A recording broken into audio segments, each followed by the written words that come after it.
السلام علیکم، میں ہوں فاطمہ ناز۔ امید کرتی ہوں مجھے دیکھنے والے تمام لوگ خیریت سے ہوں گے۔ آج ہم بات کریں گے عالم برزخ کے بارے میں۔ عالم برزخ کیا ہے؟ عالم برزخ میں کیا ہوتا ہے؟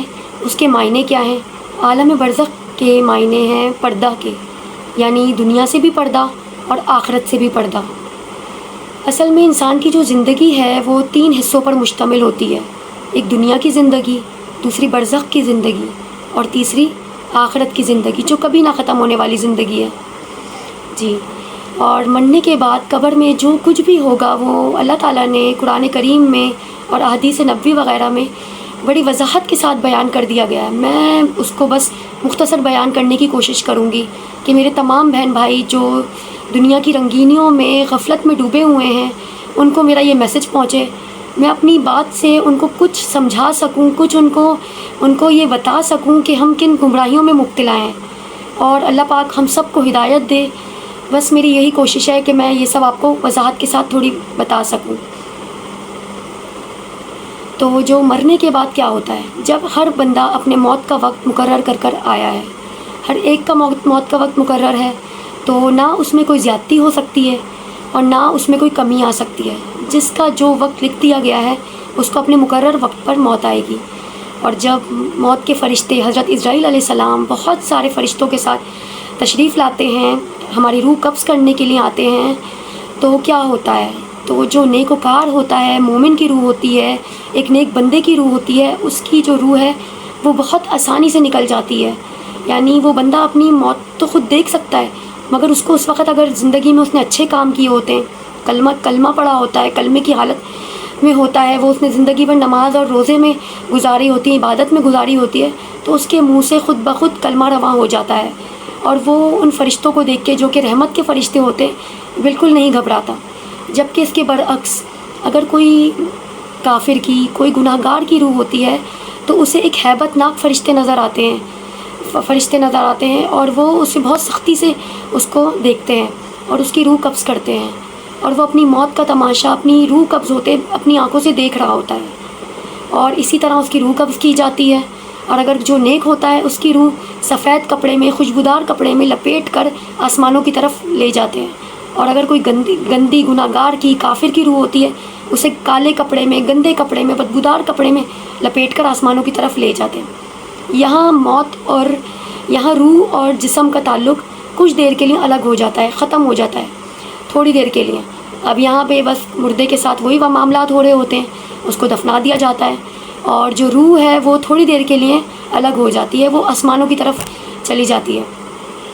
اب جیسے ہی انسان کا جسم، مردے کا جسم جب قبر میں رکھ دیا جاتا ہے تو پھر اس کی روح اس کے جسم میں واپس لوٹائی جاتی ہے، تاکہ وہ ان سوالات کے جوابات دے سکے کہ من ربو کا، من دینو کا، اور آپ صلی اللہ علیہ وسلم یہ کون ہے۔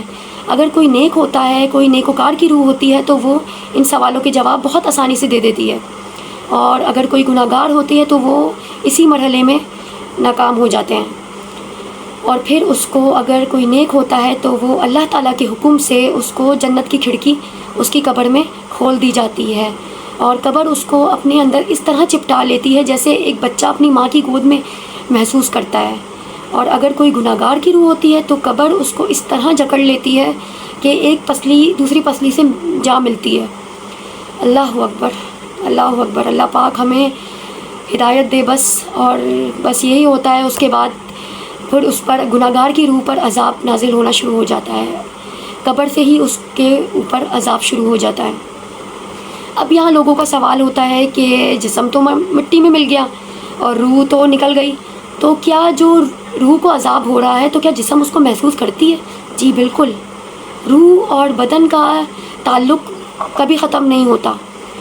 اور آپ لوگوں کا یہ بھی سوال ہوتا ہے، انسان کا یہ بھی سوچنے پر مجبور ہوتا ہے کہ روحیں پھر جاتی کہاں ہیں، کیونکہ کہتے تو یہی ہیں کہ روحیں جنت میں چلی گئیں یا گناہ گار کی روحیں دوزخ میں چلی گئیں، لیکن جنت دوزخ کا تو ابھی تک حساب ہی نہیں ہوا، وہ تو آخرت کے بعد ڈیسائیڈ ہوگا۔ تو جو جنتی نیکوکار کی روحیں ہوتی ہیں وہ برزخ کی جو دنیا ہے، اب یہاں پہ برزخ کی دنیا سٹارٹ ہو جاتی ہے۔ اب جو برزخ کی دنیا ہے وہ اس کا چیپٹر سٹارٹ ہو گیا۔ تو برزخ میں دو مرتبے ہوتے ہیں، 2 جگہیں ہیں، ایک علین، دوسرا سجین۔ جو نیکوکار کی شہداؤں کی، انبیاء کی، صادقین کی جو روحیں ہوتی ہیں، نیک وکار کی، مومن کی جو روحیں ہوتی ہیں، جنتی روحیں، وہ جو ہیں وہ علین میں ہوتی ہیں، علین میں رکھی جاتی ہیں، اور جو گناہ گار کی، کافر کی گندی روحیں ہوتی ہیں وہ سجین میں ہوتی ہیں۔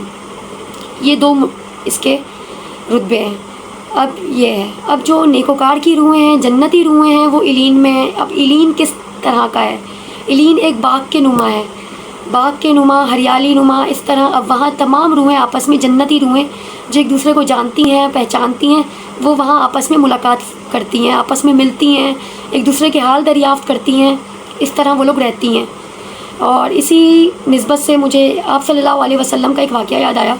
جب آپ صلی اللہ علیہ وسلم کا انتقال کا وقت تھا اور آپ صلی اللہ علیہ وسلم نے باری باری سب سے ملاقات فرمائی اور حضرت فاطمہ الزہرا سے ملاقات فرمائی، تو ان سے کہا کہ میرے مرنے کے بعد سب سے پہلے تم مجھ سے ملو گی، اور ویسا ہی ہوا۔ آپ صلی اللہ علیہ وسلم کے انتقال کے بعد 4 یا 6 مہینے کے بعد حضرت فاطمہ رضی اللہ تعالیٰ عنہا کا بھی انتقال ہو گیا، اور وہ علین میں آپ صلی اللہ علیہ وسلم سے ملی۔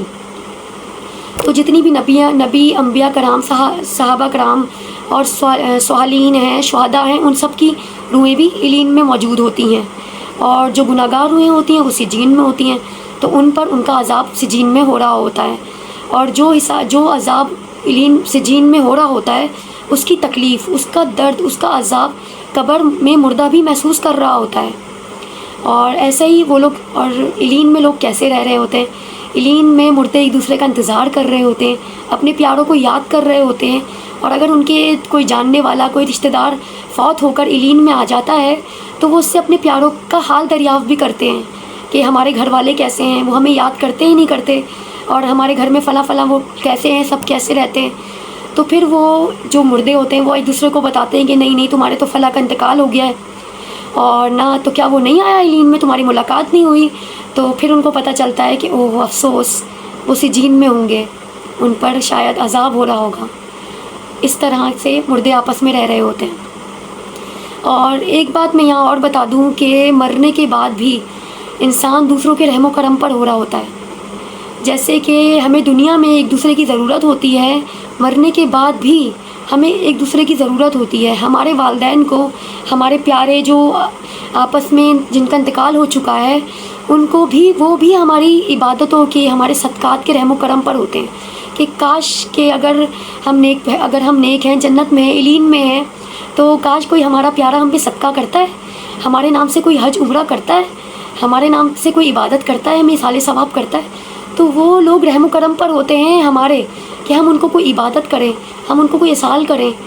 تو اس طرح سے، اور اگر کوئی دردناک عذاب میں مبتلا ہوتا ہے سجین میں، تو وہ بھی ہمارے رحم و کرم پہ ہوتے ہیں۔ وہ مردہ آپس میں چیخ کے وہ کہہ رہا ہوتا ہے کہ اپنے پیاروں سے، اپنی اولاد سے، کہ میرے لیے کوئی صدقہ کر دو تاکہ مجھے تھوڑی دیر کے لیے تو اس عذاب سے میری جان چھوٹے، تھوڑی دیر سے تم کے لیے تو مجھے اس عذاب سے نجات مل جائے۔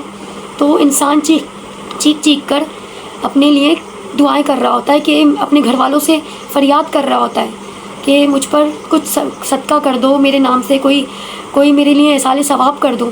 تو ہمیں اپنے مرنے والے، جو ہمارے پیارے، ہمارے ماں باپ اس دنیا سے جا چکے ہیں، ہمیں ان کو بھولنا نہیں چاہیے۔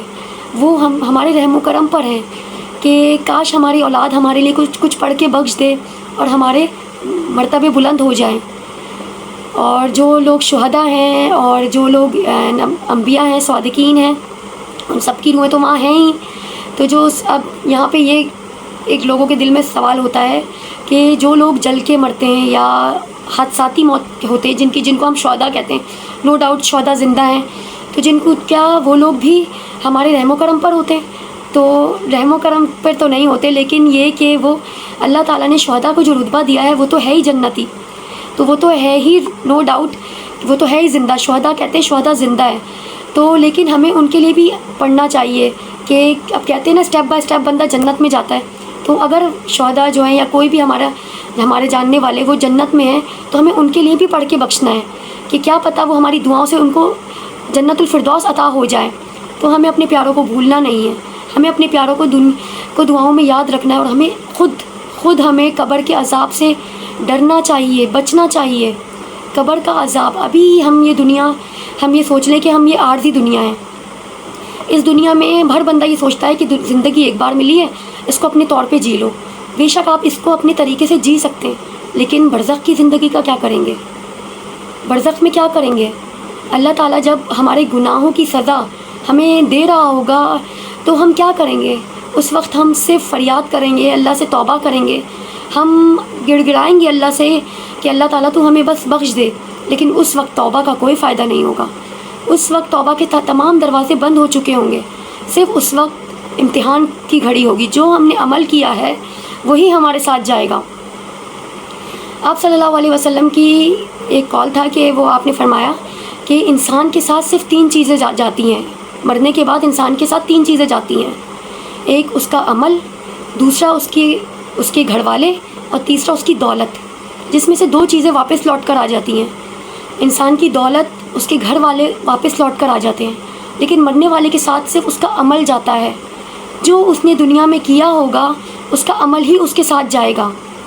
تو آپ دنیا میں جو کچھ بھی کر لیں آپ کے ساتھ عمل ہی جائے گا. آپ کو اپنے کیے ہوئے عمل کا ہی جواب دینا ہے، اور اسی بنیاد پر ہمیں علین یا سجین میں جگہ ملے گی.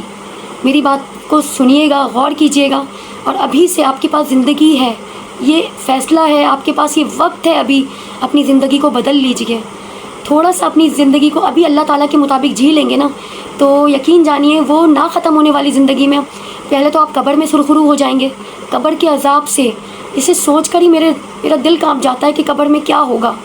گھر میں ایک چوہا آ جائے، ایک چھپکلی آ جائے، ہم اتنا ڈر جاتے ہیں. قبر کے کیڑے مکوڑوں سے، قبر کی بچھو سے کیسے بچیں گے؟ کہاں بھاگیں گے؟ قبر جب آپس میں جکڑے گی تو کہاں جائیں گے؟ کوئی ہوگا بچانے والا؟ بھلے کوئی آپ کی قبر پہ بیٹھ کے فاتحہ پڑھ رہا ہو، مگر آپ کو وہ بھی قبر پر بیٹھ کے نہیں، قبر کے اندر قبر کے عذاب سے نہیں بچا سکے گا. تو ڈریے اس وقت سے، اللہ تعالیٰ سے رحم مانگیے، اللہ تعالیٰ سے اپنی ہدایت مانگیے، اور ابھی بھی وقت ہے. اپنی زندگی کو بدل لیجئے، اللہ کے مطابق گزار لیجئے. ویڈیو اچھی لگے چینل کو لائک شیئر سبسکرائب ضرور کیجیے گا. جزاک اللہ خیرہ.